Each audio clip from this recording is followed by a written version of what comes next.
let me welcome you to South of Midnight.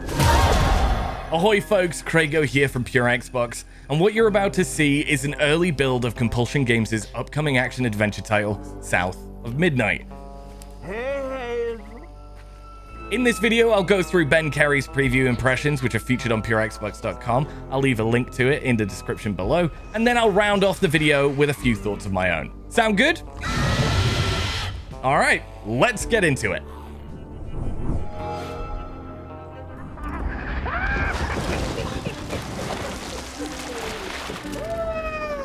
Whoa! Pardon my mud. After more than 6 years in the shadows, Compulsion Games is back with its first Xbox-published title since being acquired by Microsoft. And after a few hours getting stuck into its Bayou-flavored world, South of Midnight is quickly becoming a compulsion that we're dying to further indulge. Our hands-on preview for the title took us through the game's third chapter, whilst introducing some rough story beats, combat, and traversal mechanics, and things quickly locked into place. Admittedly though, the first thing that sunk its teeth into us was just how pretty this game is. Technically, it might not be the most advanced title out there, but boy has Compulsion worked its magic in the art department. South of Midnight looks and feels like a storybook that's sprung into life in the best way possible. Going back to the bones of South of Midnight, this is a third-person action-adventure game that actually contains quite a lot more platforming than we were expecting. It's nothing incredibly technical or precise in this department, but you quickly learn how to double jump, glide, and wall run through the game's environments, and we're loving how fluid South of Midnight feels as a result. There's also a boatload of cool little side paths and nooks and crannies to explore for character upgrades, which all provide more space to pull off some sweet moves. Always thought these were cool, like little crawfish castles. Princess Crawdad. Had a lot of time to myself as a kid. The structure of the game and its level design is also quite inducive to such platforming and exploration, at least here in the game's third chapter, that is. South of Midnight is one of those linear games with lots of branching paths and ways to access different areas, and we think it works really, really well so far.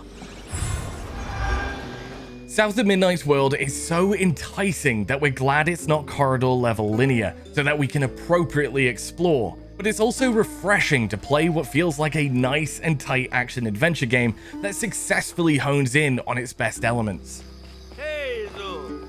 Got everything you need? I think that's everything. Story is always quite a hard thing to quantify whilst playing these sorts of preview slices of upcoming games.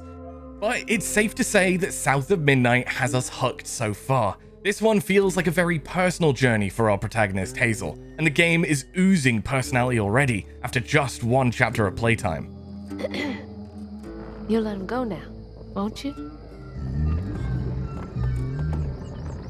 Hazel's voice acting work, along with the rest of the cast that we've met so far, is absolutely superb, and it all really pulls you in to what's going on in this world of fantastical folklore and deep south intrigue.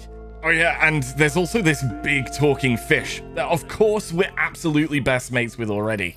A talking fish? Nope. Ain't no way.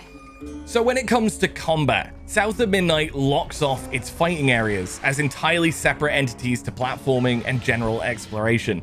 Every so often, you're thrown into a blighted area of sorts that needs purging, and combat feels snappy and fluid here, if a little derivative. You can tell that tackling enemies isn't the main focus in South of Midnight, and that's totally fine, but we're glad that the game gets the job done pretty well, and these areas don't feel like stumbling blocks to the rest of the experience. There are lots of difficulty options here too, letting you fine-tune the game's combat to your taste. This is getting easier. Look, my house got swept away in the storm with my mama in it, and I'm just trying to find my mama. Before we wrap things up here, South of Midnight's music is more than matching up to its voice acting. This is another superb strong point from our experience so far. There are some subtle little background numbers as you explore the bayou that fit the world really well. And then, well, chapter 3 ends with a musical banger about a guy called Benji. You was my brother, Benji his name. He saw things different, he was my shame. And I said goodbye, I said farewell. I took my hammer, my ticket to hell. This whole segment put a huge smile on our faces, and it ended this much too short preview segment in the best way possible. Sorry to be moving you around like this.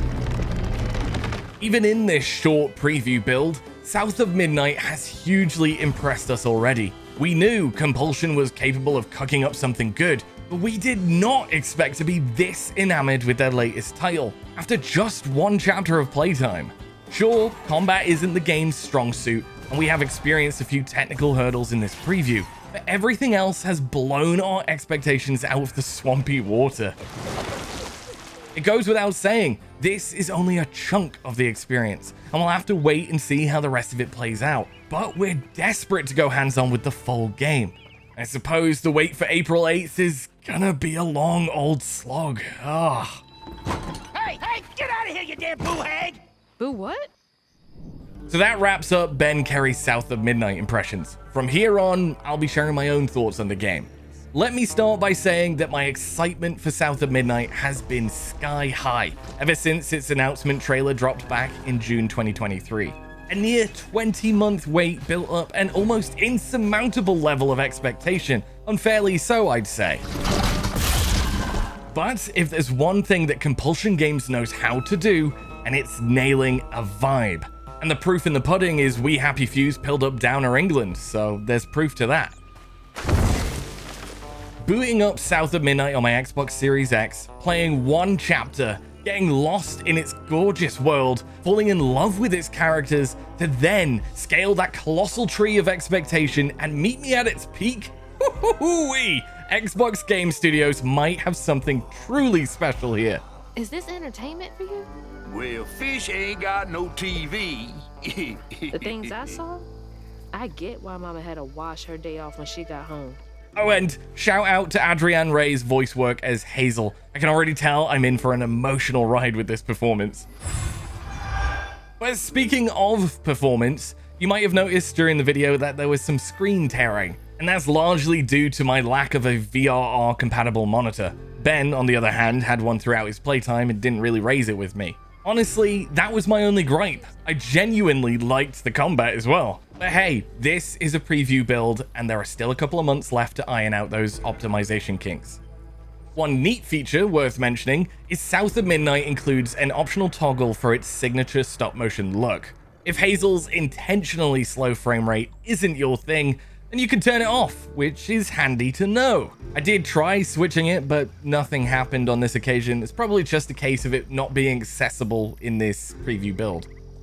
Now, I could go on and on. Honestly, I could. I've played this hour-long slice of South of Midnight 3 times already, and I plan to dive in again and again on harder combat difficulties. But for now, I'll save my final thoughts for our full review in April.